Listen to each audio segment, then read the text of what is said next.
Wake up! Wake up! Come on! Get up! What the? Get up! This is an emergency. The sergeant's having a heart attack. I felt someone shaking me violently. Where the hell was I? What the hell? Quick! Get up! Some hands pulled me from where I was lying. I think it was a bed. I'm not sure. How did I get there? Calm down. I'm getting up. What? What's the problem? I was told you were a doctor. The sergeant is having a heart attack. You must come quickly. I sat up and discovered I had no shoes on. No matter, hands pulled me out of the tiny room I was in, and we walked down the hall to an office. Once there, I saw a woman in a police uniform bending over trying to give CPR to a large man, also in uniform. Oh, shit. I finally realized where I was in a police station. Get out of my way. I knelt down and reached out to see if he had a pulse and was breathing. He had neither. Jesus. Do you have a defibrillator? I asked, looking at the woman who was attempting CPR. I think so. Yes, I'll get it right away. She ran off. I started doing chest compressions. I did 5 and then did my best to get air into him. I was still under the influence of the many pints of Guinness I'd had the day before in the pub, but I was quickly weaned off them. While I was doing a second set of chest compressions, she came back with an AED, an automated external defibrillator. These are pretty common now and found in many public places. I hoped it had been checked recently and that the battery was still fairly charged. Get the pads out and turn it on. I was still doing chest compressions. She handed me the pads and I quickly ripped open his shirt and pulled up his undershirt. I attached the 2 pads to his chest and then turned on the EKG to make a charge. Luckily, the device was working and his voice told me to move farther away when he was doing the discharge. I pressed the button and zap. His whole body jerked. Nothing. The first time didn't work. Shit. I activated it again. Zap. Nothing. It didn't make his heart start working at a normal rhythm. Damn it. The third time was enchanted. Zap, beep. Normal sinus rhythm. The machine proudly announced. Thank God. I exhaled. I sat down on the floor and put my hand on his chest to check his heartbeat. I felt it. It was weak, but it was there. I shouted to the policewoman. Did you call an ambulance? She mumbled something I couldn't make out. Do it now, shouted I. She fumbled for her cell phone. Sitting on the floor and monitoring the man's pulse and breathing, I looked around and realized I was in a police station. How the hell did I end up here? Slowly, I remembered that I had gotten drunk at a pub in town the night before. I looked out the window and saw that it was already morning. I looked at my watch. It was just over 8 in the morning. I had sobered up in record time. A few minutes later, the policewoman came back and said that the ambulance would be another half hour. It was coming from the town of Betrayal. Apparently, there is a hospital there, a concise guide to heart attacks. Defibrillation is only effective for certain heart rhythms, namely ventricular fibrillation or pulseless ventricular tachycardia, and not for asystole or pulseless electrical activity, which usually require treatment of underlying conditions to restore cardiac function. My own heart was racing. It must have been a combination of panic and the large amount of alcohol I had drunk last night. My armpits were wet and I really wanted to go to the bathroom. I called out to the policewoman, "Come over here. Sit here and put your hand on his chest." She sat down on the floor next to the unconscious sergeant and gently placed her hand on his chest. I can feel his heart. Okay, stay there while I go to the bathroom. Where is she? She pointed around the corner. I slowly made my way to the bathroom and drained a gallon of used Guinness. When I stepped out into the hallway, there were several other observers present. I looked at an incredibly young constable and asked him, "Where the hell am I?" His mouth was open and his eyes bulged a little, but he managed to say, "Garda station. I'm sorry, but I may have had a little too much to drink last night. What is this town and how did I get here? You're in Castle Roy. Tommy and I from the pub carried you here last night when you passed out. Tommy said you had a great time before you collapsed." He smiled. "Shit. You told everyone you ran away from a whore." "Shit." The young constable grinned, looking at me. "I heard the sound of an ambulance in the distance. The guys told me you're from the United States. Is that true?" I made a grimace. Unfortunately, yes. They said you were a doctor. He said it more as a question than a comment. I nodded yes. The ambulance crew raced through the door and was taken to the office where the sergeant was lying on the floor. The paramedics performed the usual routine check of his heart and breathing. My work here was done.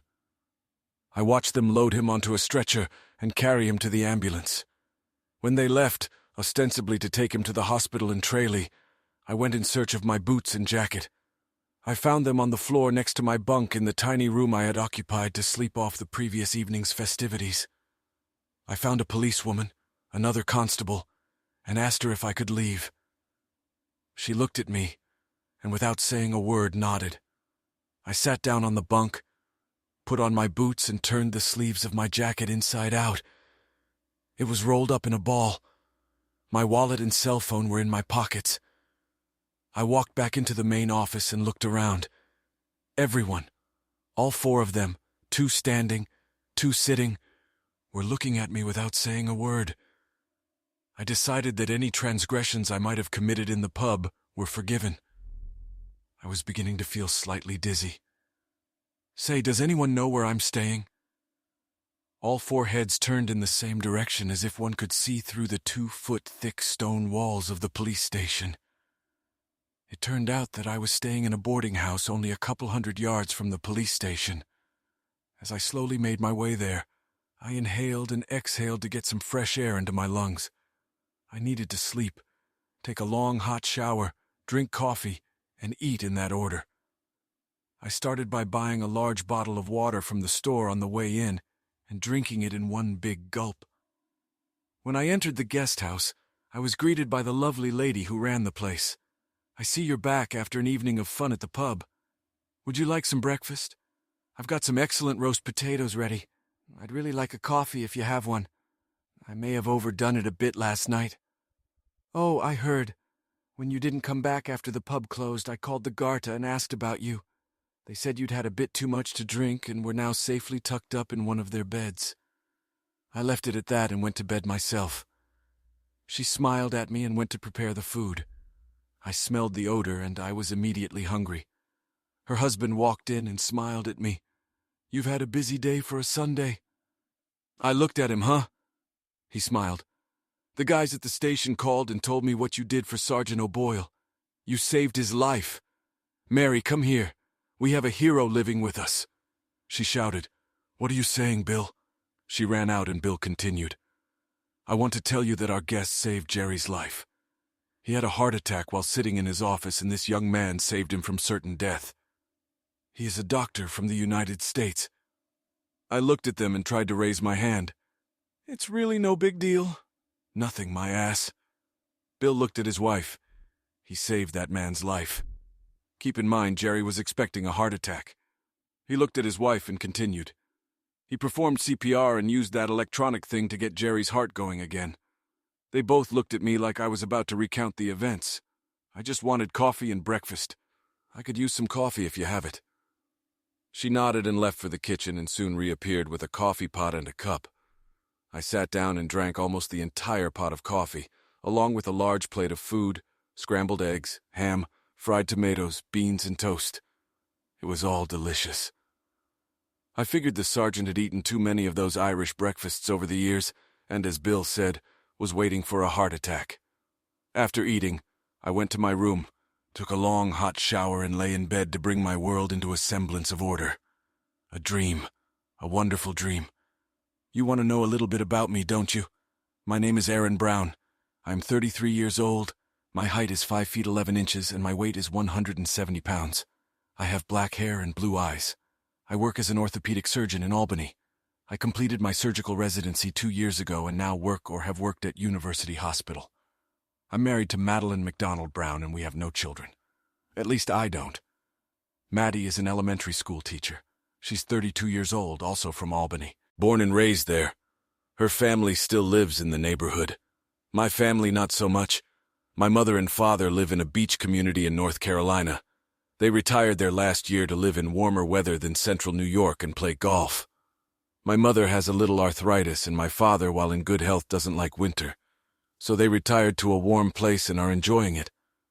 I have a sister who lives in Connecticut with her husband and 2 children. She is 2 years older than me, Karen and Dave and their boys Ryan and Ben. My parents spoil their grandchildren and the boys love the beach when they come to visit. So how did I end up in Ireland? That's what you really want to know. Fair question. I guess I vented my anger last night and talked too much about my problems in the pub. So I guess by now almost the whole town was aware of my problem. Yes, I had a problem past tense. My problem's name was Madeline MacDonald Brown. I and almost everyone else called her Maddie. I said some things in the pub that maybe I shouldn't have said. That's what too much Guinness does to you. It's like a truth serum. After a few pints of this drink, you spill all your insides and secrets to complete strangers. I left Albany when my marriage fell apart. It was sudden. That was about a month ago. For the last 3 weeks, give or take a couple days, I've been in Ireland. I've been traveling around the island on a motorcycle I bought from a dealer in Dublin. It's a Honda CRF 250, basically a dirt bike with headlights, turn signals, and a speedometer. The bike was in good condition, and I bought some side racks to attach a few things to it that I took with me. It wasn't much, I can tell you that. Most of my stuff in Albany either went to the Salvation Army donation box, or I threw it in the trash. I only kept the few things that I absolutely needed, things that I could pack in my car. The rest I just threw away. I talked to a friend about hitting the road and he gave me some great recommendations that I followed. He left an unfaithful wife a couple years ago. I've been doing the same thing. A month before. Maddie comes from a pretty big family. She has a sister and 2 brothers. Her sister Lana is a housewife with 1 child. One of her brothers, Rob, is an aircraft mechanic. Her other brother, Barry, is a contractor. He builds houses and makes a good living. Maddie's mother and father still live in Albany and are both retired. Her mother was a teacher and her father was a banker at a national bank. They both live well with good pensions and investments and enjoy traveling in their Georgetown RV. Back to me. Doctors lead very different lives. Yes, we are paid very well, but we work very long hours and don't have a lot of free time for our personal lives at the beginning of our careers. This was certainly a major factor in my situation. My colleague and friend Dave Walters suffered from the same thing I'm now facing. He walked away from his marriage. He left his cheating wife and found a new wife. Why is there such a high percentage of physician spouses who are prone to infidelity? I mean, it seems to be all too common for physicians. Their spouses seem to have a need for it all. Dave came out of that situation well. He has a new wife, a wonderful woman from Germany, and they have 2 children. He met her in Africa, I think. He landed on his feet. I talked to him, and he told me that he met her completely by accident. But it was the happiest and greatest day of his life, especially considering how his marriage had collapsed. I knew exactly what he was talking about. Like I said, I don't have any kids. Maddie has 1 child, a girl. She was born just a few weeks ago. Yes, you got that right. Her child is not mine, even though we've been married for 4 years. The child is the product of her affair with another man. When the baby was born, I was totally screwed. You see, I'm white, Maddie is white, and her baby is clearly biracial. So you can do the math. Before you all label me a racist, the baby was just a messenger. The great opening of Maddie's novel took place in the delivery room. I was sitting on a stool next to my wife, holding her hand and practicing my breathing as the baby began to emerge. The doctor asked me to cut the umbilical cord, and when the baby came into the world, I was ready and waiting with scissors in one hand and Maddie's hand in the other. What a damn surprise that was. I will never forget the look on the doctor's face when she delivered the baby. Her eyes got very wide and she turned her head to look at me. I stood there stunned as a stone, and the doctor calmly took the scissors from me and cut the umbilical cord. The doctor placed the baby in the hands of a nurse awaiting delivery, and he was taken away to have his airway suctioned. I dropped stripped, weighed and measured, and then wrapped in a heated blanket. The labor and delivery nurses were talking among themselves and looking at Maddie and me. Doc looked at me and then told the nurse to take the baby to her mother. I looked at Maddie holding the baby. Maddie, oh shit. It was the same as if I'd been punched in the stomach by Mike Tyson. I couldn't breathe. I blinked 100 times, thinking my eyes were deceiving me. No, they were working fine. I sat down in the chair next to Maddie's bed and looked at the floor. Doc and the nurses were standing off to the side of the delivery room, waiting to see what would happen next. I waited until I could breathe again. I looked at Maddie, and she was looking at her baby. She didn't say a word, and I didn't say a word. I walked out of the room. I never talked to Maddie again. Over the next day, Maddie's parents called me several times to talk to me. Her mother left several voice messages on my cell phone. One day I did speak to her. I asked if she had seen the baby. When she said she had, she asked if I could forgive Maddie for her mistake and be a father to the baby. I replied, "Can you?" I didn't get an answer. I ended the conversation. I never spoke to either of her parents again. A mistake. Getting pregnant by another man is not something you can explain away with. "Oh, I'm sorry, honey. I made a mistake and got pregnant by accident, and move on with your life as if everything is fine." Nope. As I was leaving the hospital, I made sure that the birth certificate had the information filled out and listed the father's name as unknown. I signed the form and left. After arriving home, I packed up everything I wanted and drove off. My old Subaru Outback was barely filled. I took some clothes, an iPad, a few things from medical school, and that was it. It only took me a few hours to sort through it all and load it into the car. I left my wedding ring on the kitchen table and walked away. My home that night was a hotel room. I was staying near the hospital where I worked. It was a different hospital from the one where Maddie had given birth. I was in a daze. Back to today, the day after my inglorious introduction to the town of Castle Roy. As I got drunk in a pub and began to talk about my problems, I was visited by a string of people from the town. Mrs. O'Boyle first came in to see me at the boarding house. She thanked me warmly for saving the life of her useless husband as she described him. But that was another story. Nevertheless, she offered to do her best for me in exchange for Jerry's life. I thanked her and told her I would look in on the sergeant at the hospital when he was allowed to visit, probably in a day or two. Next up was the mayor of Castle Roy. She was a nice lady and brought along a couple of local officials who were curious to meet the American doctor who had stopped in their town and saved Sergeant O'Boyle from certain death. The mayor, a woman who I realized was in her late 50s and quite masculine in appearance, played the part of a politician. She and I were photographed for some unknown official record, and a group shot was taken of the mayor, her entourage, the owners of the boarding house, and me.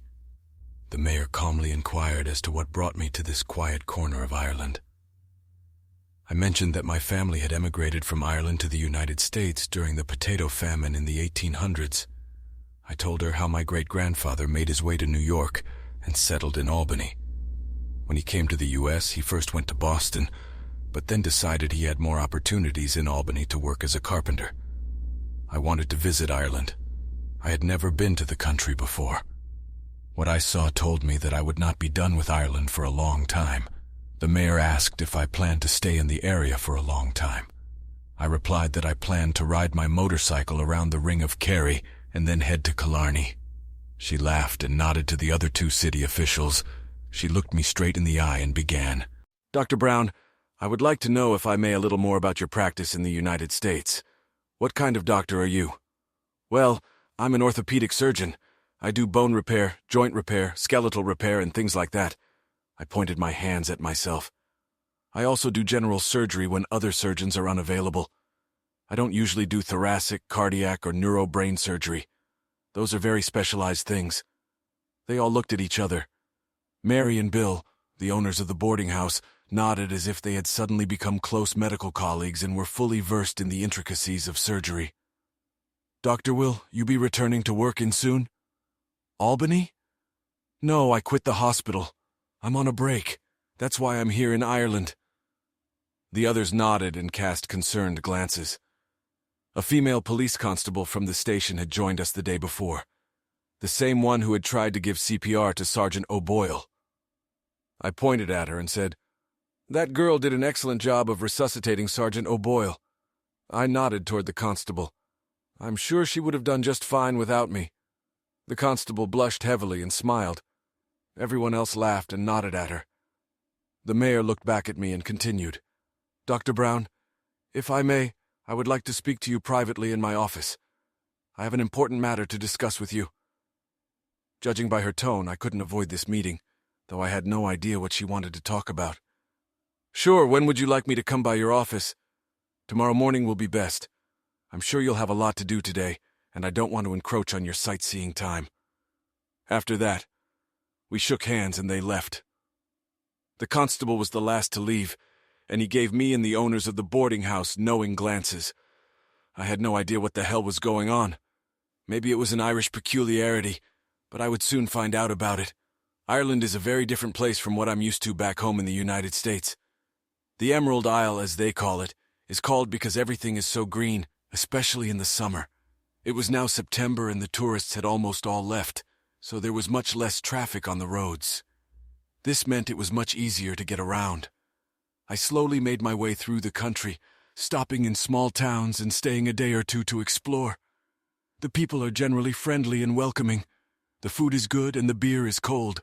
Guinness is like Irish mother's milk, the national drink. I spent the day resting at the boarding house, and after lunch went for a walk. The sleep I had gotten after the visits of Mrs. O'Boyle and the mayor and her men was much needed.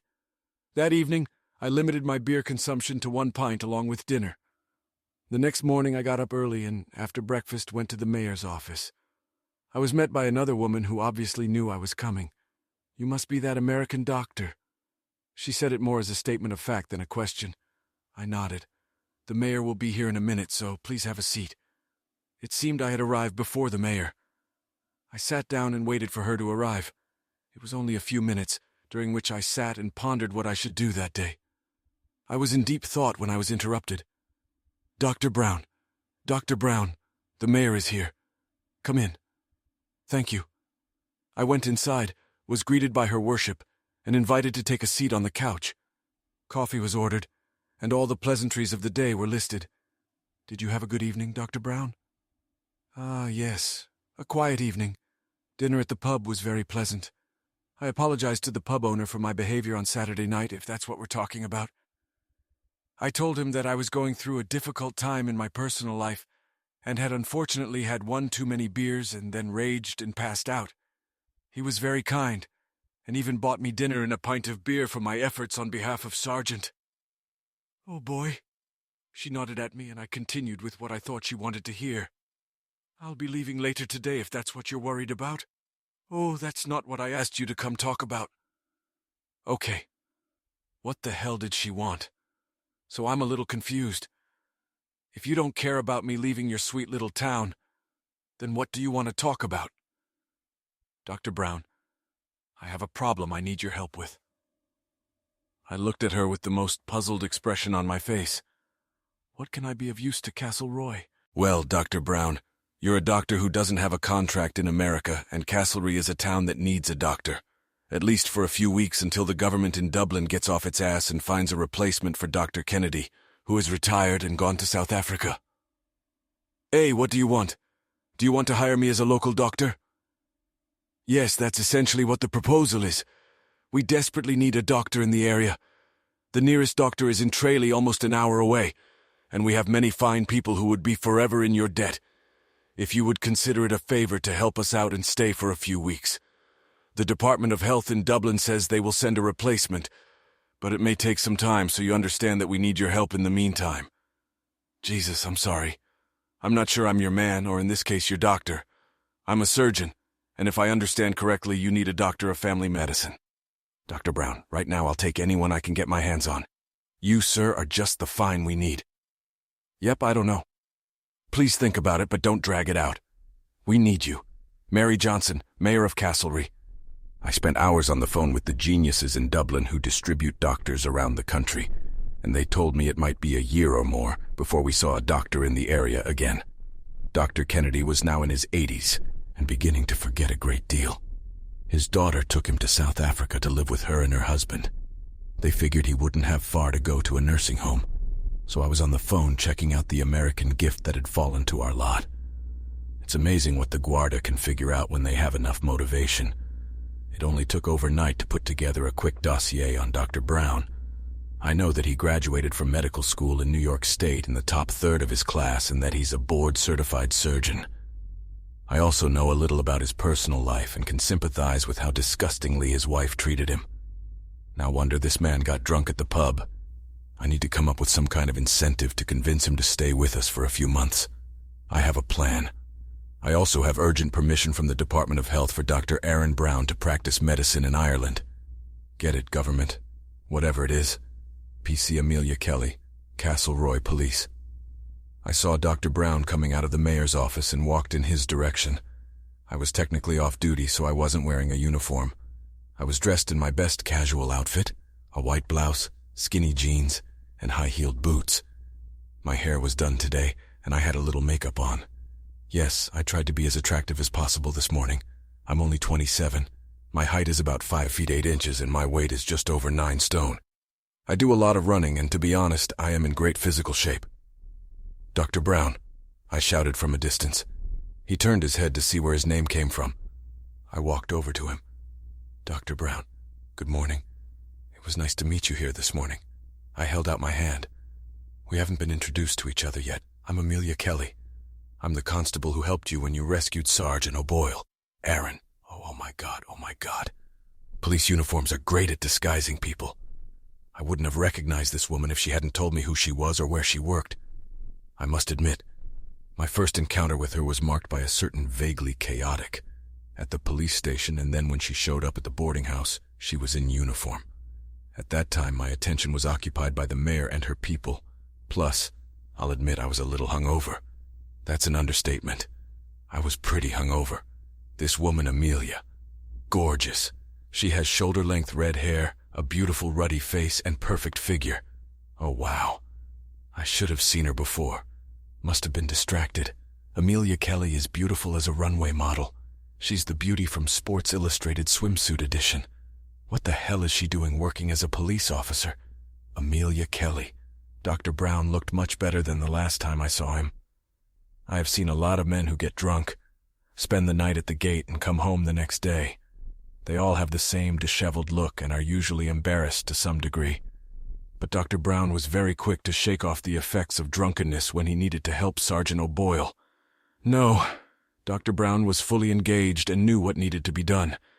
I tried to help, but completely forgot about that thing, the electronic defibrillator, which would have probably caused the sergeant to die. It was a very good thing for the sergeant that Dr. Brown had had too much to drink in the pub the night before. He looks great. The mayor asked us to make inquiries about him, and I know he left his wife in America.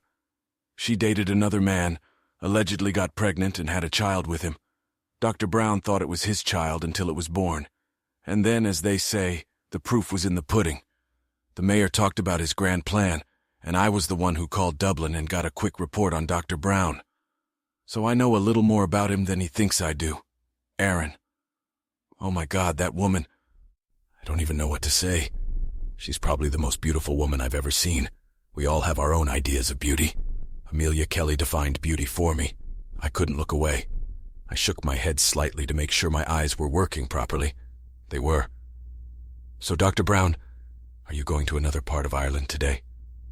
My brain wanted to say something but couldn't find common ground with my vocal cords and mouth, so I ended up with an inarticulate, I haven't decided what my plan is yet. Why was I starting to sweat? I'll probably visit Sergeant O'Boyle in the hospital, and then I plan to drive around the ring of Kerry. I hear it's worth the trip there. She smiled at me. Oh, I was just on my way to Trail to see Jerry. Would you like to come with me? How could I resist? Well, I don't want to make you uncomfortable. Don't worry. I'd be happy to keep you company for the trip. We walked over to where her car was parked. She drives a VW Golf. I find driving on the left side a little weird, but when you're on a motorcycle, it's somehow not so wild. But that's just me. The trip to Trail only took 45 minutes, but I have no idea what we passed by on the way there. I looked at Amelia. I chatted with her, trying to learn as much as I could about her. I tried not to sound like an idiot stumbling over my words. She seems to have grown up in Castleroy, and her father was one of the local baristas. Her mother stayed at home and brought her and her 2 brothers up.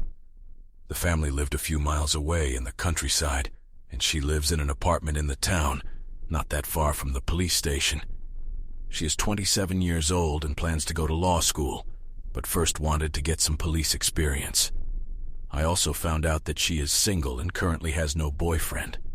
For a while, she was engaged to a guy who was a semi-professional soccer player, but he got an offer to play for a team in Spain and it ended.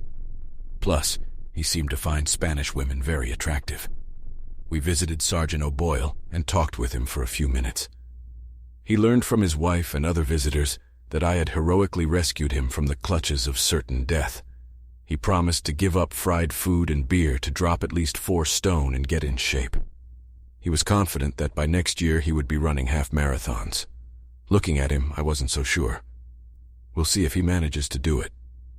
Amelia told me after we left him that an inspector came from Killarney and told Jerry that he had to lose a lot of weight or they were going to force him into early retirement.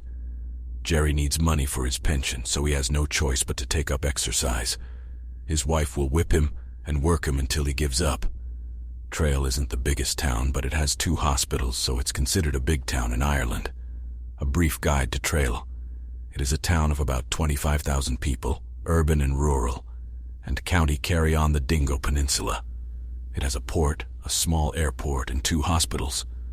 Dublin is about a 3-hour drive to the east, and Killarney and Limerick to the south about an hour away.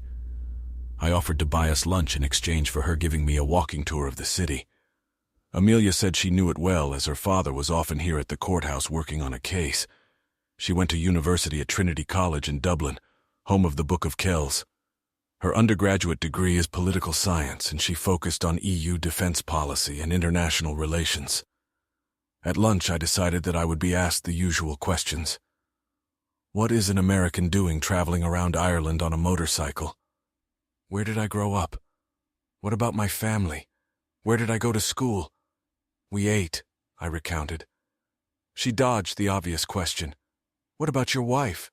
Did you stay in the pub the night you got drunk that you had a wife? I stayed away from the subject, too. I had a great day with Amelia but never made it to Ring of Kerry. When we got back to Cassidy, she dropped me off at the guest house and I thanked her for the ride in the tour of Trail. I knew that as long as I stayed in this town, I would probably get to see more of Constable Amelia Kelly, and that would be a pleasure.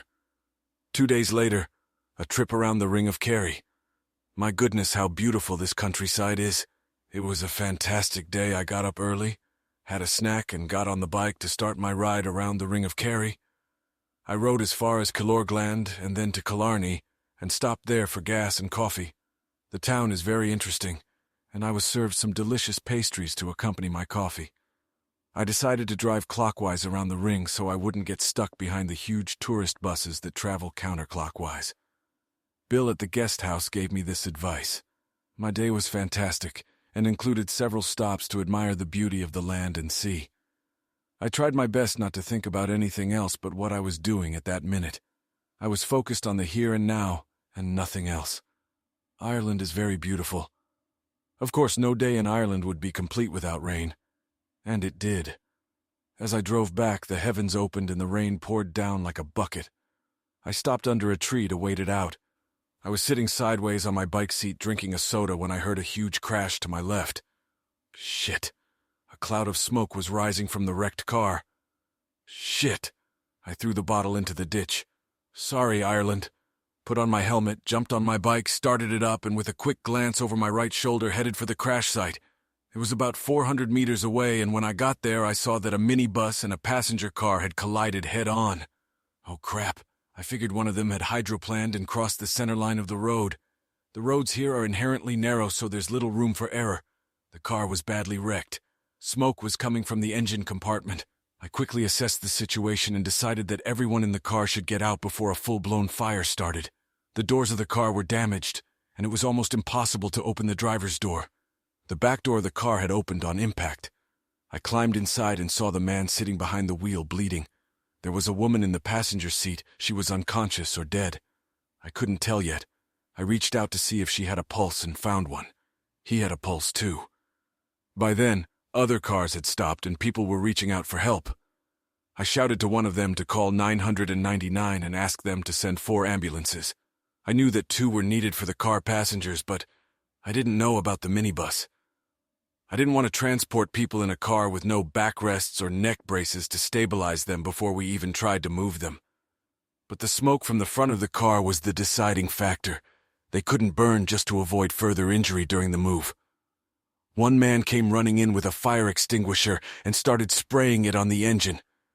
This seemed to stop the immediate threat. I told the others to hold still for now. When I got to the minibus, the worst was the driver. He had cuts and lacerations all over his face and upper body from the glass that had shattered on him. He was covered in his own blood.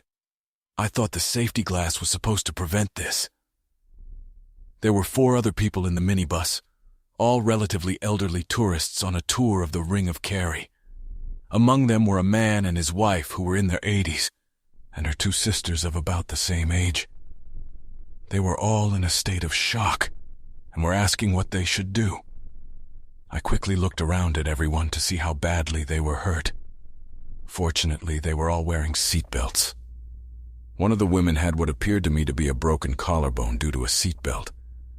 Older women tend to have brittle bones due to calcium loss with age, so I wasn't surprised by her injury. She was clearly in pain, but she held up well. Told me she was fine and to get her brother-in-law checked out. He had cancer a few years ago and she was worried about him. I tried to make a joke about the weather in Ireland, but they were all talkative and that said they were in relatively good shape. Tomorrow they would be sore from a combination of the effects of the accident and stress. I walked back to the car, and some of the people who had stopped got blankets and towels to keep the man and woman in the car warm. I was worried about internal injuries. They're hard to see without a CTS machine and possibly an MRI. The man had what appeared to be a compound fracture in his right leg and had to be immobilized. I applied a tourniquet to his thigh to reduce blood loss. I quickly assessed their injuries and decided we needed to get them out of the car if possible. 4 of us slowly extracted them from the car and laid them down on the road. I did some more work and then went back to check on the condition of the passengers in the van. It seemed to take forever before the ambulances got there. Of course, they would have to come from Tralee, and there were only 2 available. I used the first aid kit in the van to bandage the most serious cuts on the driver, a gentleman named Fergus. A vivacious man in his 60s. He told me he was a retired accountant and moonlighted as a driver a couple days a week to get out of the house and out from under his wife's feet. The sound of ambulances could be heard in the distance. Fortunately, no one had died yet. That's always a good thing. I waited until all 7 people had been taken to the emergency department in Tralee. The paramedics knew what they had to do, but I planned to follow the ambulances into town and make sure the attending EMTs were informed of what we were doing for first aid. One of the paramedics looked at me and commented, "You're the American doctor who saved the police sergeant from Castlereagh, aren't you?" I nodded at her. "Sounds like you're in the thick of things. Good thing you were there on Sunday." We chatted for a few minutes and I told her that I had been sightseeing on the Ring of Kerry that day and was just on my way back to Castlereagh when the accident happened. I stayed at the hospital for about an hour, talked to the emergency doctor on duty, looked at all the accident victims, wished them well, and got on my bike to head back to Castlereagh. By the time I reached the guest house, it was already dark. A van was parked in front of the house. I took off my helmet and walked through the front door. I was immediately greeted by Bill and Mary. "Oh, you're back, Dr. Brown." "Hi, Bill, Mary." "Yeah, I was a little later than I planned. I'm going to clean up and find some food at one of the restaurants. Maybe there's a place around here that serves something not deep fried. Well, yes, there's an Italian place about 1 kilometer from here, not far from the market. But a few minutes ago, there were people from the news bureau in Killarney here looking for you. What did they want? What did they say? They said you were in an accident." "No. I was near a car accident and stopped to help. That's all." "Well, it seemed to them that you single-handedly saved the lives of 7 people." Bill and Mary looked at me wide-eyed and smiled. "I helped give them first aid. That's all. They're in hospital and trailer now, and they'll be taken care of there." Bill pointed with his thumb. "The news is waiting for your return at the pub. They want to interview you." Bill was overcome with excitement. He grabbed his hat and ran out the door. Mary looked at me. "He told them he would pick them up when you got back. They can't wait to talk to you. Shit. That's not what I want right now. I just want to eat dinner, maybe have a glass of wine, take a hot shower and get some sleep. I smiled at Mary. I'm going to go to the pub. I walked out the door. I kind of lied to Mary. I wasn't going to the pub. I was going in the other direction. A little misinformation would buy me time to get to the restaurant and get a bite to eat before I was besieged by the newbies, whoever they were. I was partially successful. I managed to grab some food before they found me. Bill seemed to be leading the search party. James Little is an attorney, Albany, New York. I needed to speak to a client. As far as I knew, he was somewhere in Ireland, but I had a cell phone number. It was weird. Started with plus 353 and then a bunch of numbers. Well, I need to tell Aaron some news and find out what he wants to do. After I got his number, 1 ring it, 2 ring it, 3 ring it. Hi. Damn it, Aaron. Where are you, man? In Ireland, man. Where in Ireland? It's a small town in the southwest, Castleroy. A very small place on the coast. What happened? Well, I have some news. It's not what you want to hear. Maddie is refusing to cooperate with the divorce. She says she wants you to come home. She says that if you meet the baby, you'll get over, as she puts it. Your pain and everything will be fine. She can back off. That's what she can do. Tell her she has to find a guy to move in with her and be the father of her baby. It won't be me. Shit. I laughed a little. Yeah, that part won't happen to him. I had my investigator find out who the baby's father is, and it turns out it's the gym teacher at the high school in the neighborhood of the school where Maddie teaches. He is also the soccer coach. A guy named I don't care what his name is, man. The interesting thing is that he's married and has 2 kids. He's in no position to do anything but go to work every day and keep making money to support all those mouths and pay the mortgage. Maddie has little hope of him supporting her child or herself. So what does all this have to do with me? I'm not going to change my mind and play the clueless husband and father. I'm not going back to that shit show. Well, she wants to get child support for the child and herself. She's got to be kidding, right? No. How likely am I to pay? It's a big unknown right now. Establishing paternity shouldn't be a problem, but the courts often don't care about that. Any child that is born while you are married will be considered yours unless we apply to the court to have your parental rights terminated. Do this. Go to court and do exactly that. When the baby was born, I filled out the birth certificate indicating that the father was unknown. Make sure she didn't change it. I will. Look, I don't recommend you go home just yet. It'll just give her lawyer a chance to drag us into court and get an order compelling you to pay now. Don't worry about that. I'll stay here at least for a while. Ireland is a beautiful country, Jim. You should take a vacation and come here. Have a beer, eat some food, and look at women. Thanks, but I have clients who don't know how to wipe their ass without me. Maybe next year. See you soon, man. Later. Aaron. Stupid woman. Think I'm gonna bend over backwards and do what she wants. Ain't gonna happen. She did it. She can live with it. I refuse to be married to a woman who thinks so little of me that she gets another man pregnant and then has the nerve to think I'll think. No problem, honey. I don't mind that you had fun with some guy and had his baby. No, hell no. The mayor of Cassidy. There he is. I didn't have to wait long. Dr. Brown. Dr. Brown. Ah, Madam Mayor, good morning. Dr. Brown, you're a real hero. Oh, how's that? Come on. You saved 7 people in that horrible car accident. Don't be modest, Doctor. You're all over the news this morning. It wasn't that bad. 3 of them got away on their own. One has a broken collarbone, but it's not that serious. The other one has mostly cuts. He'll recover. The passengers in the car were hurt the most, but they'll recover well. No one was killed, and that's the most important thing. Now I need a huge cup of coffee, and I have to do some more sightseeing in this beautiful country. Have you given further thought to my offer? I have spoken to Dublin again, and they will grant you a temporary license to practice here in Ireland for 1 year. Castleroy needs you, Doctor. The region needs you. Please stay with us and help us. Mayor, I'm going to go and see some more of the region, and when I return, I'll let you know my decision. How about it?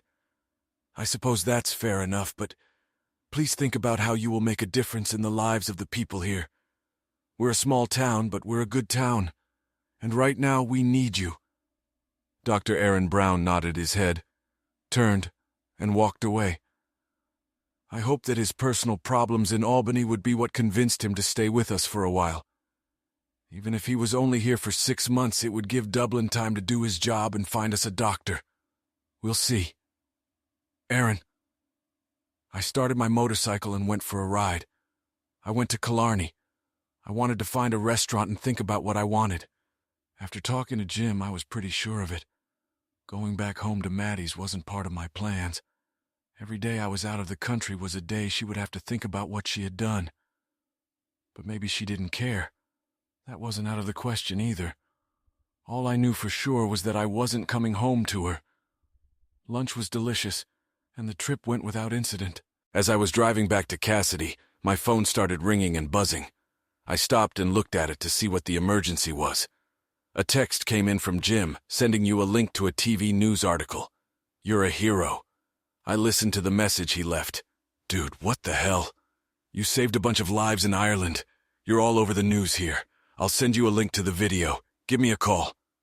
Later, there was another voicemail already from Amelia. Aaron, I know you're out riding today, but call me when you get back. I returned to Castlerea and went to my room in the boarding house. Mary met me on the way and offered to make tea if I needed a cup. I thanked her but declined the offer. I took a shower and changed into a clean shirt and pants. I walked up to the mayor's office and asked for a meeting. The secretary smiled at me as she called the mayor. So, Dr. Brown, you've had a chance to consider our offer, and what have you decided? I've decided to stay in Castleroy and help you deal with the physician shortage. The woman encased me in a huge hug and nearly strangled me right on the spot. Aaron, you won't regret this. I promise you that. She omitted the word doctor, and it was clear that I was now one of them. Not so fast, Mayor. There are conditions. Her expression changed slightly as she realized that this case wasn't all in her hands. And what would that be, Aaron? Okay, nothing too big. I held up my hands. I listed what I wanted and she took notes, nodding at everything. When I was done, I said, So do you still want me? Oh yes, everything on this list is easy to do. Most of what you want is already there. You just need to take a step and start practicing medicine. Amelia, good news travels fast in small towns, and bad news travels even faster. The mayor called and said that Aaron had agreed to stay on for a while and fill in for the district doctor. Word about him spread like wildfire, and within a day, there was a line of people waiting to see him at the office. All of Dr. Kennedy's patient records were still kept in the office where he practiced. The nurse had retired when he left, so we put a lock on the building so things wouldn't go missing. The mayor hired a secretary for Aaron, a young girl who had just graduated from high school and was looking for a job. The local traveling nurse practitioner could also come and help. She took some urgent cases, but she had a large territory and was here half a day a week at best. Now that Aaron was here, she could come more often. NP, Laura Tompkins. Laura is about 35 years old, divorced. She has a daughter who's about 4 years old. Her husband, now ex, is a manager and a shipping company that operates out of Dublin. Will had an eye for women, especially when his wife was out of sight. This got him into trouble. She left their home in Dublin and took a job in Killarney. She lives near Cassidy. Laura is a pretty woman, blonde and tall. She's a little fatter than me, but still very attractive. I may have to watch her and claim her if she gets too close. Aaron, oh my God, this office smells a musty. It needs a good airing and maybe a good cleaning. If I find dead cockroaches and mouse shit, well, I guess it can be cleaned up. Administrator Nicole is brand new, and this is her first real job since graduation. She still wears braces on her teeth. Her mom came into the office and brought her lunch. Her mom was very excited to meet me and smiled a lot. Her mom was in her early 40s, and I noticed that she had dressed up a bit for such an occasion. The first thing I had to do was to get my office in order. I took an inventory and made a list of things I would need. I had a phone number to call to arrange delivery, and we logged into the computer system to access health department resources. I didn't even have a stethoscope. I didn't have the ability to write a prescription called scripts here for a patient. I also had to plug into the system to refer patients to tests and specialists. It'll be a few days before I can start seeing patients. Yeah, that's what I thought. People in the neighborhood had a very different opinion. And then it started. "Dr. Brown! Dr. Brown!" Nicole yelled at the top of her voice. "What? You have to come out here now. Why? Just come out. Hurry up." Okay. I walked out to the waiting area. There was a man sitting there with his arm wrapped in a towel, and a woman with him. He looked pale, like he was about to pass out. That's it. The woman started holding out a plastic bag to me. I looked at it, and in it was what looked like a finger. Oh, shit. He cut his finger off in the tractor engine. I told him to be careful, but he never listens to me. My first real patient in Ireland. Go back to the exam room. I looked at Nicole. Call the hospital in Trelly and tell them I need them to try and reattach this man's finger.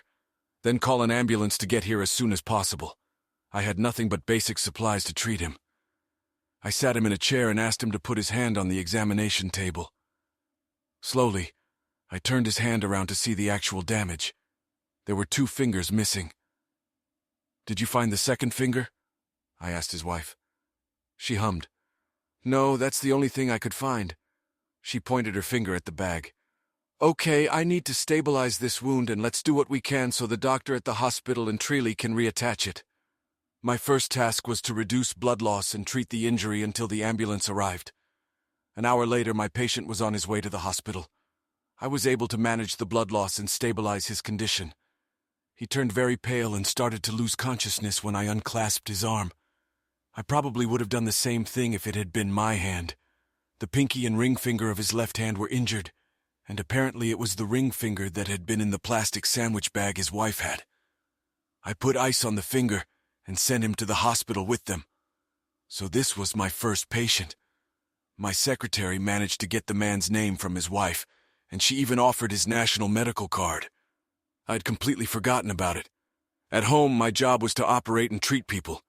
I didn't worry about health insurance. The administrative staff took care of that. Later that day, Laura Tompkins, the regional NR, stopped by. She's a very busy woman and didn't stay long. She gave me her business card. We chatted for just a few minutes, and then she had to leave to pick up her daughter. I learned from Nicole that she was a single mom and lived in the neighborhood. I put that information aside for the future. I needed a place to live. The boarding house wasn't bad, but there was no privacy from Mary and Bill's prying eyes, and I wanted my own space. It didn't have to be big. A tiny 1-bedroom house was all I needed, and I wanted a reasonable kitchen so I could get my own food. I needed a place to park my motorcycle and possibly store my bike if I got one later. The apartment needed to be furnished because this was a short-term endeavor, and I didn't want to get rid of much when it came time to move. Most likely back to the U.S., I contacted a real estate agent and began my search. The search lasted about an hour. The agent was Josephine Landers. She was a nice lady in her 40s, a little chubby but not unattractive. She knew I would need a place to live and had already picked it out for me. As I said about small towns, any news spreads very quickly. The apartment, that's what they call condos here, was about 50 square meters. That's about 500 square feet, and it had everything I wanted. I already had my name on the door. Dr. Aaron Brown, Maryland. There's nothing better than being confident. Josephine proudly walked me through the apartment and pointed out all the elements that would be useful to me during my stay in the city. The apartment had many windows and a beautiful view of the fields down to the water. There was even a balcony where you could have your morning coffee or sit at the end of the day. She had thought of every detail. Linens and towels are easy to find. We have stores right here in town that can provide anything you will need, and I have alerted them to be ready to provide everything you need. All they need to know is what color you prefer. The woman had it all covered. This place really needed a doctor. I looked at her with a slight smirk. Sounds like you've thought of everything. She smiled back, just trying to be helpful to my client. Later, I thanked Mary and Bill for taking care of me and carried my 1 bag of belongings from the boarding house to the apartment. When I entered the house, I said to none other than the walls, "I'm home." Well, this will be home at least for now. I went around the stores, picked out some bedding, a couple pillows and 2 towels, and took them to the apartment. I ran them through the washing machine and then made the bed. Next was the food. I walked a couple blocks to the market and stocked up on the essentials, including beer and wine. I don't know why I bought wine. I don't drink it often. Usually only in the company of women and when it seems appropriate to what I'm eating or doing. But I did buy a bottle of white wine. It all went into the fridge, but the wine didn't stay there long. There was a knock on the door. Amelia. Josephine pulled into the station and reported, "Everything is ready. Here's the address." She handed me a card with the address of the apartment Aaron was renting. I tucked it in my pocket and went home at the end of the shift to freshen up and change into more appropriate clothes. After taking a shower, I washed off the heaviness of the day, then put on some tight jeans and a sleeveless blouse, put on some eye makeup, and was ready to go out. I called a Chinese coffee shop and ordered food. I stopped by there and picked up my food and then drove to the address Josephine had given me. I rang the bell. After a couple minutes, I heard, "Hello, how can I help you?" I laughed. Police opened up. What the? Then there was the sound of the door opening, and I walked in. I heard the door on the second level open. I went up the stairs. We heard that someone might have broken into the house, so I came to check. He smiled. "Do you always bring food for trespassers?" "Just the ones I like." Aaron waking up in someone else's bed. I realized I was in my new temporary apartment. I also realized I wasn't alone. I looked at my cell phone to check the time. It was time to get moving. I nudged my partner lightly on the bed. "Amelia, I have to go." She yawned. "What time is it?" 639. I need to get cleaned up and report to my new place of employment. I went to the washroom, emptied my bladder, and turned on the shower. The water heated up in a few moments. I jumped in and Amelia joined me a moment later. That's where it all started. James Little is a lawyer. Why can't people put 2 and 2 together and come up with something close to 4? Because they don't want to do it. That's why. Aaron's wife, Madeline, refuses to realize that Aaron no longer wants anything to do with her. Her affair with a teacher's soccer coach was the end of their marriage, especially when she had a child with him. Is that really so hard to understand? But she refuses to admit that Aaron is done with her. Finished kaput. I filed the paperwork with the court and delivered copies to her. I told her to have her attorney review everything and we would set up an appointment to iron out the minor details. It was a simple divorce, but she is determined to turn it into a protracted case. It's only going to make her attorney fees more expensive. The fact that Aaron has left the country is also an indication of the court's intentions. The New York Supreme Court hears divorce cases, and I have a hearing scheduled for next week. It's all routine stuff for the court. I have DNA testing and photos of my client that I want to introduce into the case to prove that the child is not his. I want to get a court order to force the real father to provide the DNA sample and thus delay the child support issue for him. Madeline advised her attorney to seek marriage counseling. I could easily object. My client left the country to find a new job. Besides, marriage counseling has to be agreed to by both parties. Otherwise, it's just a waste of time and money. No, that's not an option. Madeline also wanted to know where Aaron was and wanted to know how to contact him. I had no right to give her this information and told her so. Her attorney tried to intimidate me by saying she would file a motion in court to force me to divulge this information. I'm not sure if she paid attention to it that day in law school, but it's part of the attorney-client privilege. Oh yeah, Madeline even parked her ass outside my office waiting to meet me. She was sure Aaron would do a great job as her daughter's father. She'd even brought the baby with her. I took one look at the baby, just a normal toddler. They all look alike to me, except she's not Aaron's baby. If you have eyes, you can guess that. I decided that I would try to get the baby brought to court so the judge could take a look at her. That would clear things up quickly. I told my secretary not to let her in again, unless she wanted me to represent her in another case. But only after this one was closed. Of course, the whole reason she wants Aaron to come home and take the place of husband again is because of money. The father of her child, a teacher's soccer coach, has a wife and kids, and he's not rich. He lives on a teacher's salary, and his wife works as a business manager at a small car dealership.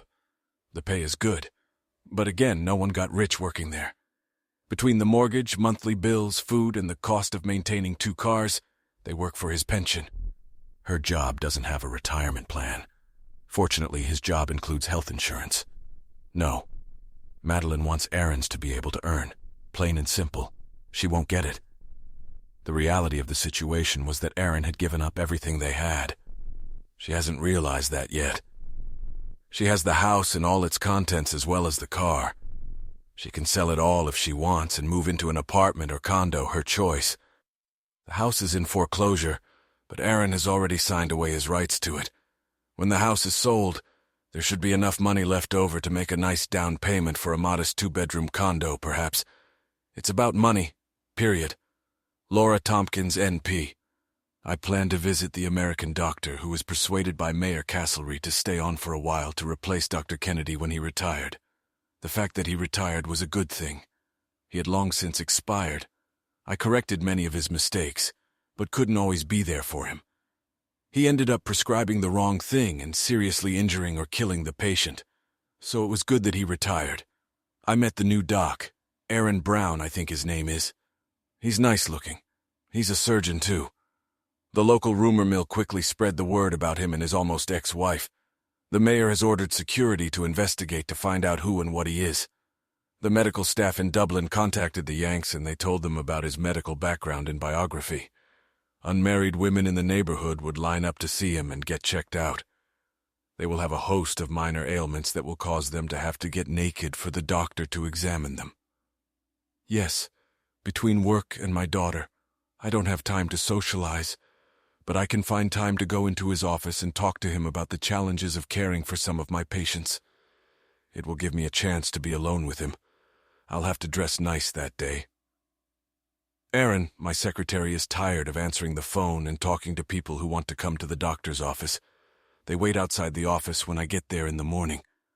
I have noticed that the people who want to see the doctor are predominantly women. Maybe it is better for them to see a female doctor. Nurse practitioner Laura Tompkins may be a better choice for many of them, especially for more routine issues. I'll give her a call and ask her to come in when she has some free time, and we can talk about what she does and how we can work together more effectively.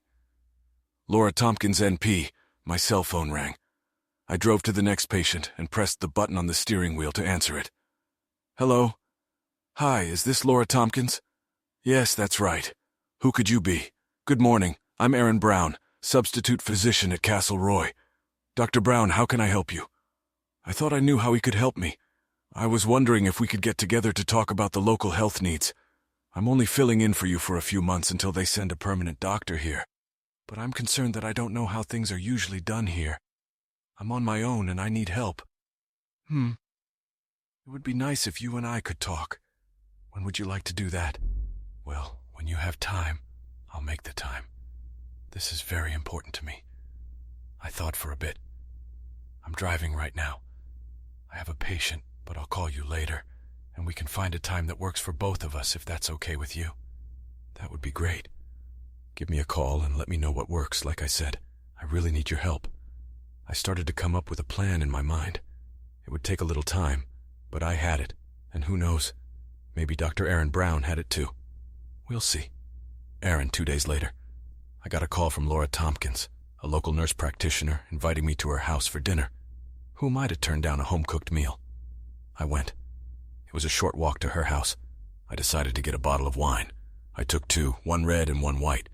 I had no idea what she liked or if she liked wine at all. I wish women all seemed to like wine. The woman at the store where I bought the wine made some recommendations, and I agreed with them. I knocked on the door and a tiny girl answered me. She looked about 3 or 4 years old to me. She looked at me with an expression mixed with curiosity and surprise. She turned her head and screamed, "Mommy! That American is here!" I heard movement approaching the door. "Dr. Brown, please come in." The little one stood to the side and slightly behind her mother. Big welcomed me with a smile and waved, inviting me into the house. She's gorgeous. Laura Tompkins is about 30 years old, I think, about 5 feet 9 inches tall. Very good looking. Long dark hair and weighs no more than 135 pounds. I am constantly amazed by Irish women.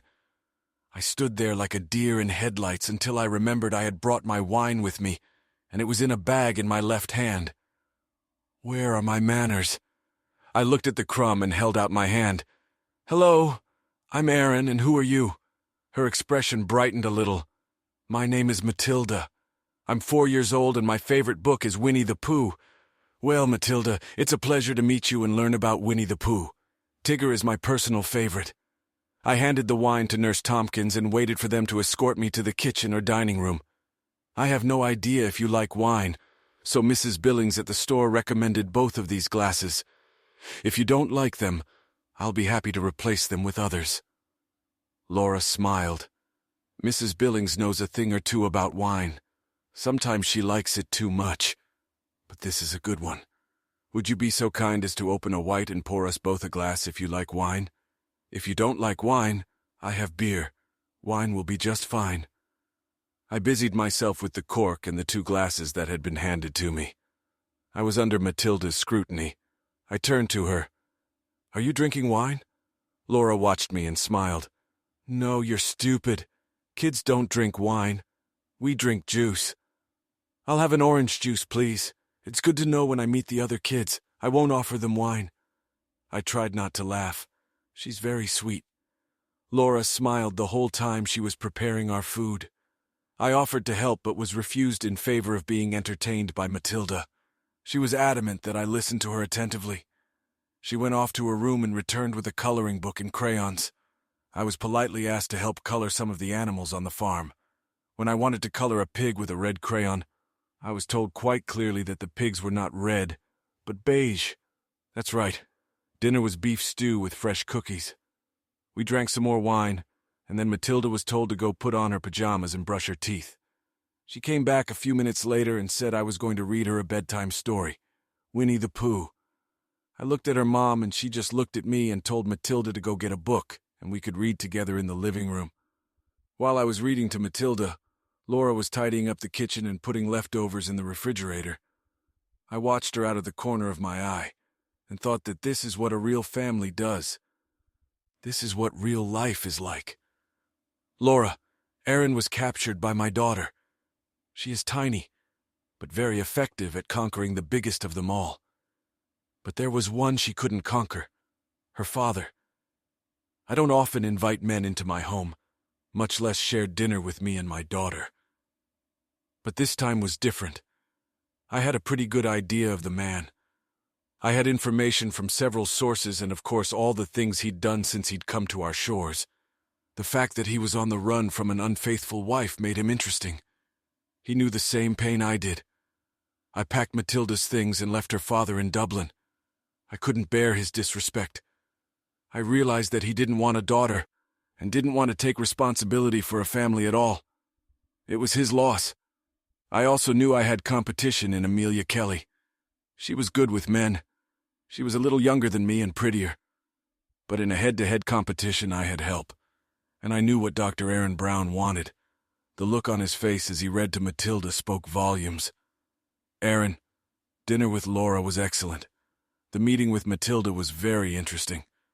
I got back to my apartment around midnight, took a shower, and went to bed. If the last few days had been any indication, tomorrow was going to be a busy day. Just as I settled down on the bed, my cell phone rang. The number was from the U.S., but displayed as unknown number. I could have ignored it, but I was concerned that it might be a call from my mother or father. I answered, "Hi. Aaron, is that you?" I immediately realized who it was and didn't want to talk to her. "Maddie, if you have something to say to me, please do it through Jimmy. I don't want to talk to you." "Aaron, please don't hang up the phone. Please let me talk to you." "Maddie, we have nothing to talk about. You've said everything that needed to be said. Goodbye." But I hung up and blocked the number. "Amelia, my sources tell me I have competition for Dr. Brown's attention. Nurse Hottie seems to be a contender. She's certainly attractive and has her charms, but I have the advantage of not having been married before and having no children. I need to think about it and make a plan for how to proceed. Jimmy, that woman is turning into a pest. Aaron doesn't pay me enough to put up with her constant harassment. She's been told countless times that he won't talk to her, but she persists. She's nothing if not persistent. What bugs me the most is that she sicked her own boyfriend on him and got him pregnant, and now she wants Aaron to ignore her and go back to her. She's delusional. Damn, Aaron texted me that she somehow got his phone number in Ireland and called him. He wants me to get a restraining order from the court so she doesn't bother him. I'm trying to get a judge to agree to that. In this state, divorce judges don't like to issue restraining orders unless there is a threat of physical violence. It's going to be hard to prove in this case, but I'll try. I told my client that I don't hold out much hope that we can get a restraining order. Laura, it had been a few weeks since I'd met Aaron Brown, and he had already come to my house 3 times for dinner.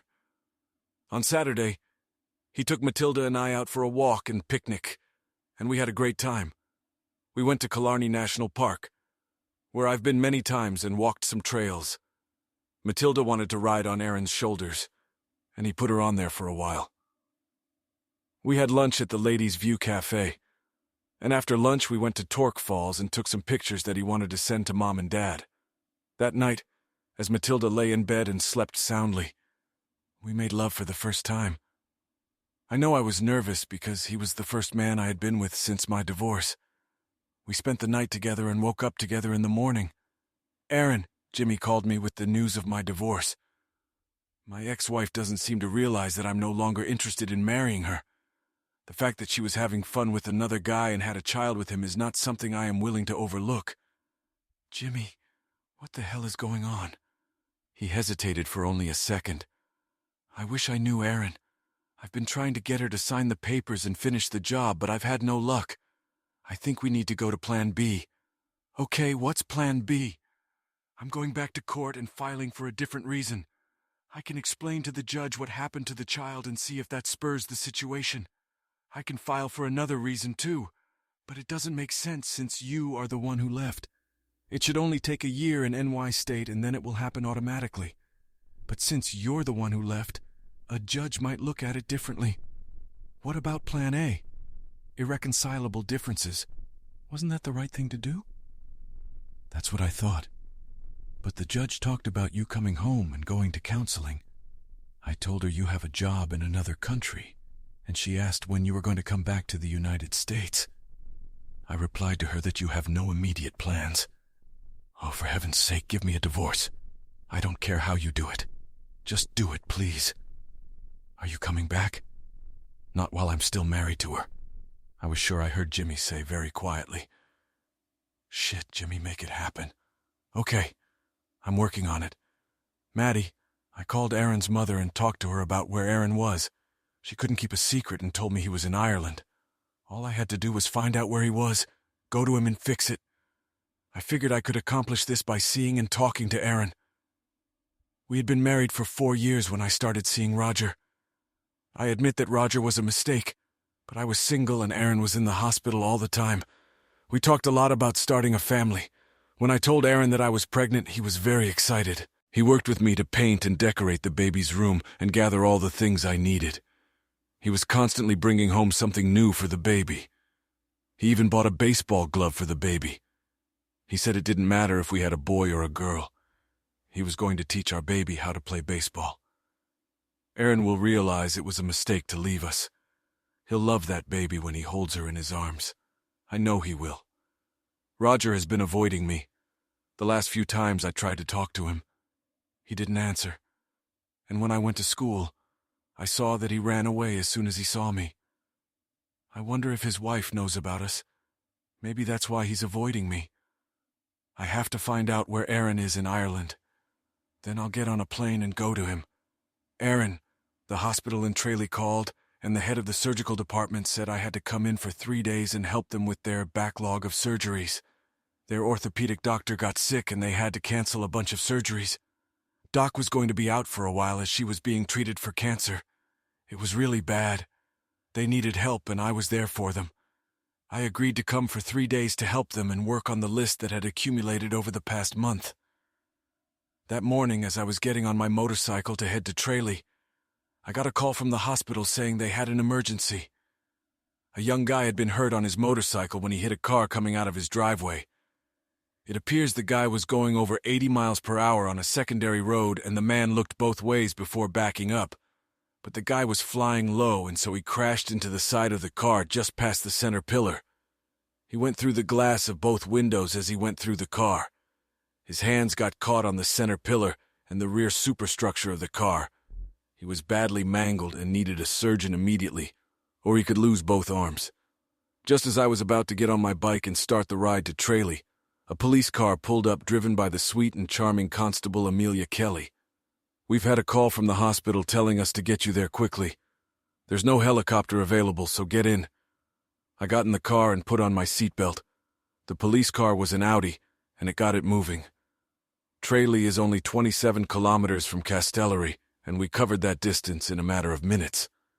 The police radio was chattering unintelligible gibberish, but Amelia paid no attention to it. We pulled up to the back entrance. "Go save a life. Call me when you need a ride back. Thank you." I got out of the car and headed to the hospital. A nurse met me and we went to the emergency room to examine the young man. He was sedated. I examined his injuries and began to explain to the nurse what I needed. She took some notes and left. The ambulance chief quickly told me he was glad to see me. We chatted for a few minutes and went to the surgical suite so I could get ready for work. That's what I've been training for. I met the staff at the neuro and plastic surgery clinic while I was getting cleaned up and putting on my gown and gloves. I needed magnifying glasses and was given a pair. The neurosurgeon showed me a young man's driver's license. He was only 18. Shit. Why do kids think they're invincible? I spent 11 hours reattaching both of his arms to his hands. The neurosurgeon dealt with his head injuries, and the plastic worked on getting his face back to the way it was. The child's head had gone through the helmet, and his face was torn up in all sorts of places. When I was done, I was exhausted. I really needed the restroom. My bladder was bursting, and I needed food and rest. It had been the most stressful day since the day I found out Maddie cheated on me and had another man's baby. Since the day I left, I talked to the nurse who kept the surgery schedule and learned the plan for the 8 surgeries I was to have over the next few days. The plan consisted of 2 surgeries a day for 4 days. It was a bit of a killer schedule, especially considering I hadn't had surgery in over a month. I decided I had to suck it up and get to work. The Irish had been kind enough to shelter me, so to speak, and I had to repay them for that. The scheduling nurse told me that they were counting on me to help them every 2 weeks and make sure they weren't too far behind with the surgeries. I guess I can do that. After finishing my work, I realized I had no way of getting back to Castle Roy. I called the sweet and charming Constable Kelly. Half an hour later, a police car with flashing lights pulled up to the hospital. Her red hair was gathered into a ponytail. She's beautiful. What the hell am I supposed to do? 4 months later. Aaron. I had just finished seeing the last patient of the day and sent Nicole home. I heard the door open and yelled that we were closed for the day. I heard footsteps and then a voice. "Hi, Aaron." I looked up. Damn, how the hell did she get here? "Hello, Maddie. What brings you to Ireland?" "Yes, of course. It took me a while to find you. You look good." I sat down. "Thank you. What do you want from me, Maddie?" She looked good. Motherhood was clearly coming her way. She had put on a few pounds, but they were all in the right places. "I want you to come home. I want you to come home." I had a lot of anger to vent. I had to be careful not to go too far and do something stupid. I took a deep breath and exhaled. "Why would you want to do that? I think you're missing a few important things. What do you think the consequences of you having an affair with that guy from your school would be? Did you really think I would just ignore the little fact that you have his kid? I may be naive, Maddie, but I'm not stupid. You have no right to have fun and ignore the consequences. I'm not the guy who's going to tell you. It's okay, honey. I'm okay with you having another man's baby. I don't mind you having fun with men. Get your head out of your ass, Maddie." She decided that the view of the floor was interesting and continued to look down. "Aaron, you have to come home. I need you and your daughter. Oh, for crying out loud. Have you lost your mind, woman?" "I don't have a daughter. You and your boyfriend have a daughter. Let him watch his daughter. Go the hell home. But we've been married for 4 years and we love each other. I love you, and I know you love me. Come home, please. You don't love me.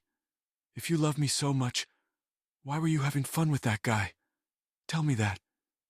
You were never home and I was lonely, and Roger was around and we talked a lot. Oh, well, so You're having fun with him just fine, I guess. When did you get that head injury? The one that made you forget that we weren't supposed to be having fun with each other. Maddie had a hard time answering. Can you just think about it?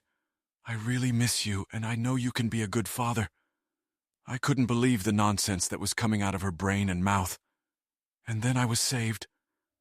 I heard the door open and Amelia walked in. She was dressed in tight jeans and a sleeveless blouse. Her hair was styled and she only had light makeup on her eyes. Amelia is very good, and today she looked especially good. When she walked in, I walked over to her and kissed her. I stood with my arms around her waist. Amelia, you're just in time. Let me introduce you to Maddie. Maddie somehow managed to find me here in beautiful Ireland, I said with a smile. Amelia stood with her arms around my waist, looking at Maddie like she was a mushroom on crackers. Amelia looked her over from head to toe. Then she turned to face me and said, Erin, you won't be long. We're meeting my parents for dinner around 6 o'clock. No, Maddie was just leaving. We said everything we had to say to each other. I looked directly at Maddie. Isn't that right, Maddie? Maddie doesn't take hints very well. Erin, we need to have a serious talk about what you're doing, Amelia intervened. Well, Maddie, we'll have to wait until another day. Erin and I have to get on the road or we'll be late, and my mom and dad are sticklers for punctuality. I'm sure you understand me now. Amelia gave Maddie a fierce look. If this was going on in a pub, the lads would have gathered closer, expecting a physical fight between the two women. In Ireland, you could sell tickets to see it. I wasn't going to give Maddie the hope that I was stupid enough to listen to her ramblings. She could talk until the proverbial cows came home, and it wouldn't matter in the slightest. After all, she was involved in a sexual relationship with another man and had a child with him as a result. I sympathize with the child. She doesn't get to choose who her mother and father are. She deserves a better mother than the one she got. I knew that my hard-working attorney had been to court and that the final dissolution of marriage certificate was imminent. Maddie was trying to escape having to raise a child alone and facing being a single mom. She should have thought about this before she started having fun with this guy and got pregnant. Jimmy made me aware of all the court dates and statements he had filed, and the judge acknowledged that the baby was not mine.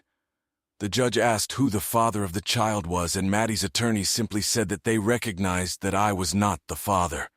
According to Jimmy, the judge made a face in response that spoke volumes. In the end, Maddie would keep the house and our bank accounts instead of money from me. And since there were no children in our marriage, no further support in any form. I knew Maddie would walk away with a little over $90,000 after the sale of the house and our small savings account. But I considered the money well spent as a life lesson for me. I was in no hurry to find a replacement for myself at the moment. I planned to spend a few more months here in Ireland, become a local doctor, assist in operations, and think about what I wanted to do. But life doesn't always go according to plan. Maddie, well, it didn't go the way I wanted it to. That hobo with the red hair interrupted me. I left the baby with my mom and dad at home and thought that if I came here and showed Aaron what he was giving up, maybe he would come home and we could try to be a family. I've been trying really hard to lose the extra pounds for my pregnancy and get back into shape. I got back into my size 6 jeans and brought out the perfume that I know Aaron really likes. But the bitch showed up and I know she was wearing Chanel perfume. I could smell it. That whore better think again if she thinks I'm going to leave without a fight. The hotel room I'm staying in is tiny. I can barely squeeze between the bed and the desk. And the TV is so old it has a picture tube. How the hell do these people live like this? I need to find something to eat and call my mom. She told me to visit her every day. She wasn't happy about taking the baby. She said she was getting a lot of questions, mostly from her friends who didn't know I adopted the baby. I don't think she is correcting them. Aaron, what the hell? This stunned woman actually showed up here in Ireland. How the hell did she find me? I have a good idea. One of my chatty relatives accidentally told her. She should listen more closely to what her lawyer tells her. The divorce is almost final. There's no going back. We're done. We're done. We're done. I was really happy to see Amelia. She made up the part about meeting Mom and Dad. At least I think she did. I took her out to dinner. Afterward, I took her to my humble apartment. and the next morning I made her breakfast. Maddie, last night after having dinner I took a walk around the village. It's nothing special. I can't understand what Aaron likes about this place. They call restaurants pubs. I learned that it's short for brothel. I learned that Aaron only sees patients 3 days a week. The people in the pub knew everything about him and, surprisingly, were willing to tell me almost everything they knew. I went back to my hotel, a small establishment run by a couple named Mary and Bill. She offered tea and we talked about the doctor and how they really considered him a local hero. They told me about how Aaron had saved a policeman and about a traffic accident he had helped tourists in. Mary asked where I was from, and when I said I was from Albany, she looked at me wide-eyed and did the math. She realized that I was Aaron's wife. She quickly said she had some things to do in the kitchen and left me alone. I heard her and Bill talking in quiet voices. The next morning I arrived at Aaron's clinic and was greeted by a teenager at the front desk.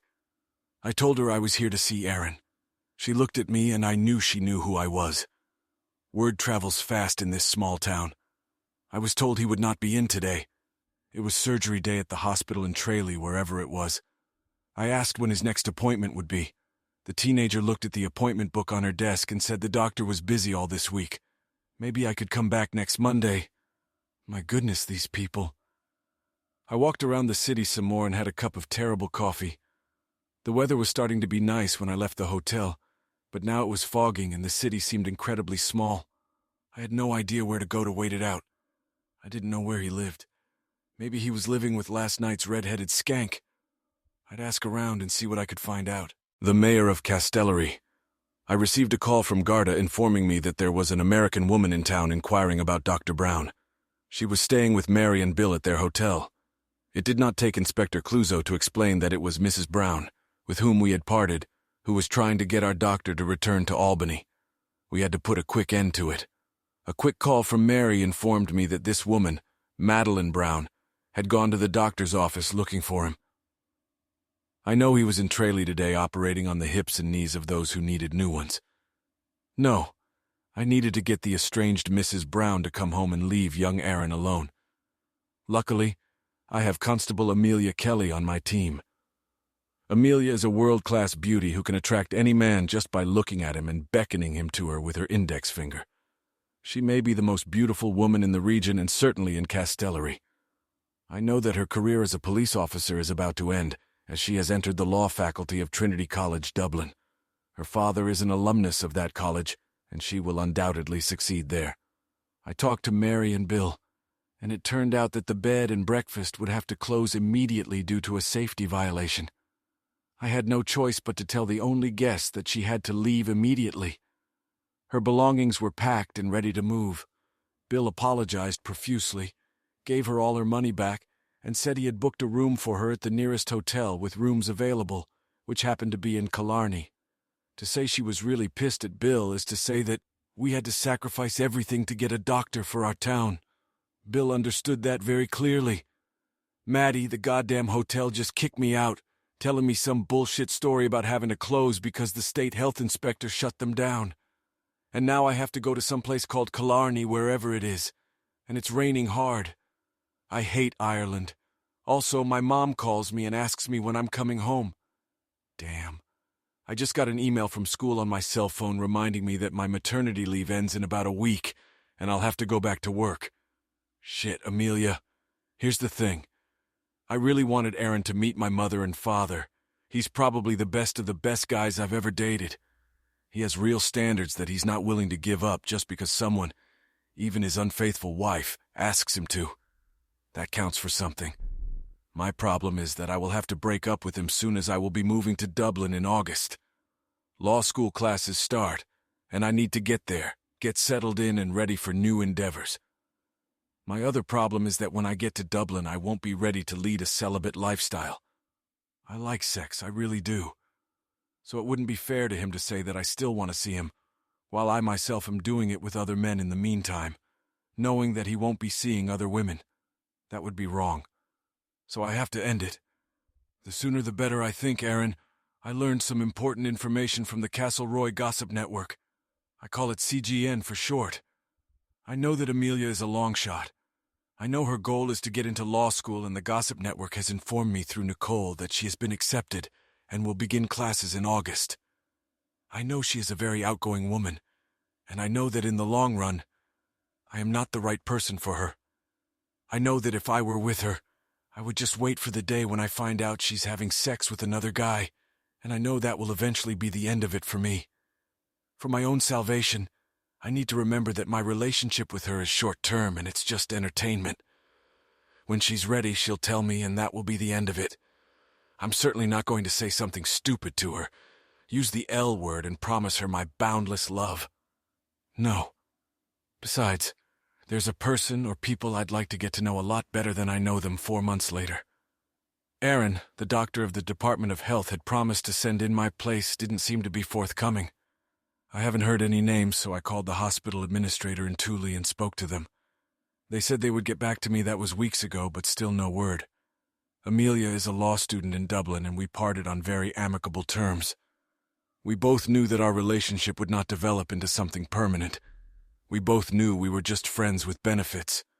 But these were great advantages. Laura, it's been a few months since Amelia Kelly left for school in Dublin. I had been busy with work and Matilda, so my social life, as they say, had taken a back seat. So I was surprised when I got a call from Aaron inviting us to go with him to the fair in Killarney for the weekend. I figured with Amelia gone, the good doctor was lonely and wanted female companionship. Well, lucky him, I needed male company. I have needs too. When I told Matilda, she was very excited about going to the fair. She ran to her room to gather her clothes, even though it was only Wednesday evening, and we were not going until Saturday afternoon. When Saturday came, I had completely forgotten that Aaron had a motorcycle and expected him to show up and we would head to Killarney in my car. To my surprise, he showed up with a car, an Audi sedan. Apparently, the mayor of Castellari had arranged a short-term lease for it at a very cheap rate. All he had to do was pay the insurance and fill it up with gas. It meant he could drive to Trail every week for his shift at the surgery, in much greater comfort than if he had to put up with the fickle Irish weather on a motorcycle. Matilda climbed into the back seat and buckled her seatbelt, but I made her get out to put her baby seat in the car. She watched Aaron as he buckled it in. The fair was a lot of fun. Matilda didn't mind the rides, wanted cotton candy and all the junk food I allowed. She walked around the fair grounds holding Aaron's hand the whole time. I watched his face to see what he thought of his job. I think he liked it. After the fair, we went out for some real food and then went back to my house. I invited Aaron in. Matilda got into her pajamas, brushed her teeth without asking, and then went back into the kitchen, took Aaron's hand and dragged him to her room. He was instructed to read a bedtime story. Half an hour later, he reappeared. She's a heavy sleeper. The food and fresh air have finished her off. I smiled at him. You've earned your drink. I handed him the wine glass. How do you do it? I was stumped by the question. What to do? Spend your days caring for difficult patients and your evenings and weekends caring for your very busy daughter. I don't overthink it. I just do it. I can't remember my life before Matilda. She's the most important part of my life. Everything else is secondary. He sipped his wine. How could your ex-husband refuse her? I don't understand. Some men aren't cut out to be husbands and fathers. He's one of those. If she was mine, well, I couldn't think about it. I never think about it. Matilda is my everything. I took a sip, but that doesn't mean I don't want more. I looked at him carefully. What do you want? We talked late into the night.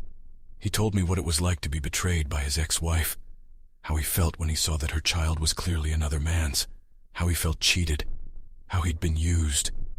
She had been unfaithful for a long time and hid it well. He told me that if she had been honest with him about not wanting to be married to him, he would have gotten a divorce and she could live the life she wanted. And so could he. Aaron was divorced, and that gave him a sense of freedom that he was just beginning to get used to. There was a newness to his life. His eyes had been opened, and he was going to make sure history didn't repeat itself. He was going to be very sure of what he wanted and who he wanted to be with. I knew a little girl was eyeing him to make her new daddy. So far, so good. Jimmy, look, Your divorce has been formalized for some time now. I sent you the original divorce decree, and I have a copy of it on file in case you ever need it. You're a single man in Ireland, and you can get into all sorts of trouble. Jimmy, I can't thank you enough. Just pay my bill when you get it. I got worried when Maddie showed up here in Ireland. What the hell was she trying to do by coming here? Her family was really pissed at her and told her to sort her shit out. She decided she was going to give you one last chance. When you blew her off, she came home and is still playing the role of a struggling single mom. What about the guy who's the father of her baby? Oh, he's got enough problems with his wife and kids, and he's completely ignoring Maddie. He's scared to death. She's going to start demanding child support from him, and he doesn't have shit to give her. That's ridiculous. What about you? Are you going to return home anytime soon? Or are you going to become a full citizen of Ireland? I don't know. I have to admit it's different here. But I like it a lot.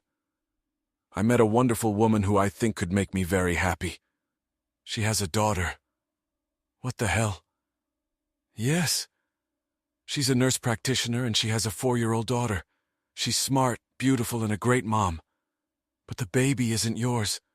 No, but she didn't deceive me or lie to me. There's a difference between her and Maddie. A big difference. Maddie betrayed me, deceived me, and lied to me. You can't argue with that. When her child was born and I saw that I was not the father, it all came down on me like a transport truck. At that moment I realized that my marriage to her was over. So I had to leave Albany. The farther away the better. Well, you have accomplished that goal, my friend. Thank you for everything you've done for me. 2 years later. Aaron, it's time. Oh shit, I'll get the bag now. I ran to the closet by the front door, pulled out the bag we had packed, and got ready to get in the car. I called the hospital to let them know we were leaving. My mother and father were there and fussed around us as we got out of the car. Matilda stood there and hugged us both. Bring me home a baby brother. I laughed as I put Laura in the car. The guard I had provided us with a police escort all the way to the hospital in Tralee. 9 hours later, our baby was born. I mentally noted that the next child might be the brother Matilda had hoped for. My parents arrived at the hospital with Matilda, and they were all able to see the baby girl. Annabelle Marie Brown ignored all the attention and was content to hold my finger while I held her. Laura, that's right. I have the last word. I'm very lucky to have found a man who wants to be a family man. Plus, he's been happy to take responsibility for a wife and child from the start. Aaron is mine, but I'll have to share him with Matilda, and now Annabelle, and probably someone else. I can't understand women who don't know when they're doing well. Aaron's ex was stupid, and her stupidity was my good fortune. She screwed up and lost him because of it. When he found me and I found him, we were two people looking for each other. We found each other by pure chance, but I'm so glad we found each other. And I know Aaron feels the same way. We're a family now, and by God, if anyone gets in the way, I'm the one to deal with. I'm an Irish wife and mother, and I don't tolerate other women making eyes at my husband. That includes you, Amelia Kelly. Thanks for watching. I hope you enjoyed it. So subscribe to my channel and watch the next video.